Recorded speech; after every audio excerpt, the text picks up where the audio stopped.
I had gone on Instagram and I had seen this post from a rescue, and they had posted about these 3 puppies. They were 16 weeks old, they were in a shelter, and all I saw on the caption was that they were going to be euthanized the next day at 3 p.m.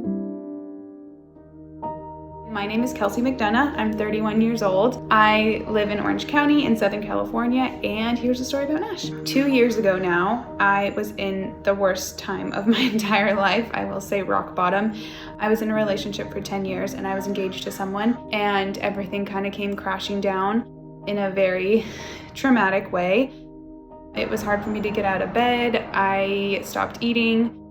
I just was at the lowest point I've ever been in my entire life. I finally was like, I just need to do something that will get me out of bed. I need to have some kind of purpose. I need to focus my attention on something because I just couldn't sustain what I was doing.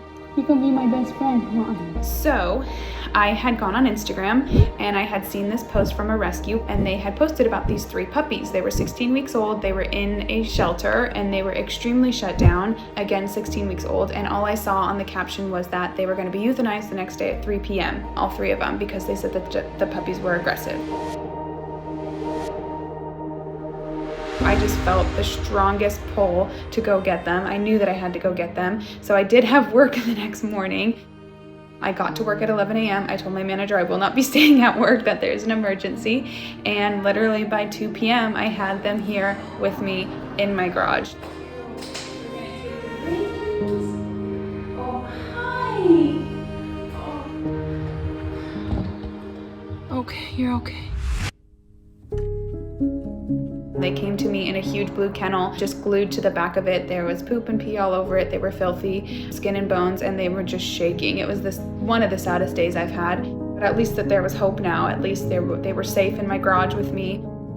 We started out there. Just to even get them out of a kennel was a pretty intense process.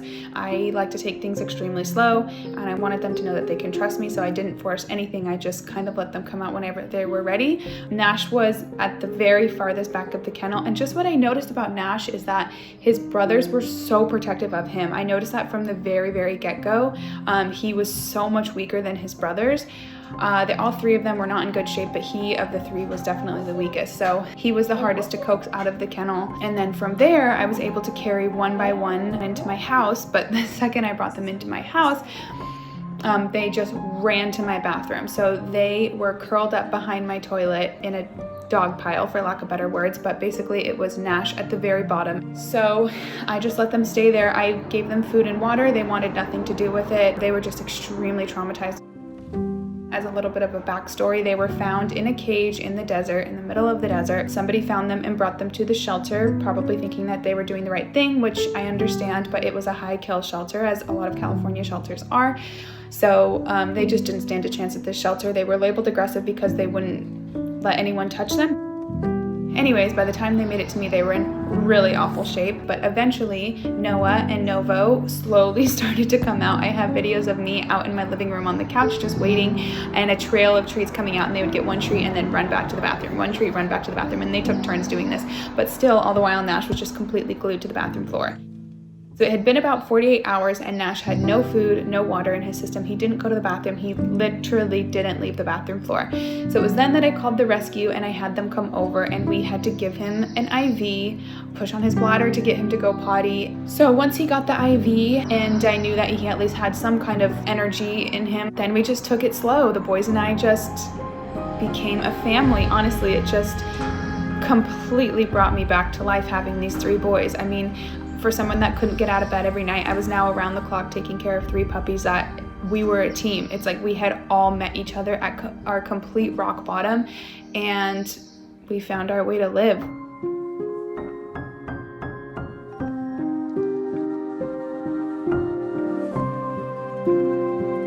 Thank you so much for watching Paws and Pets. It's goodbye from me and Flo. There you go. Good girl.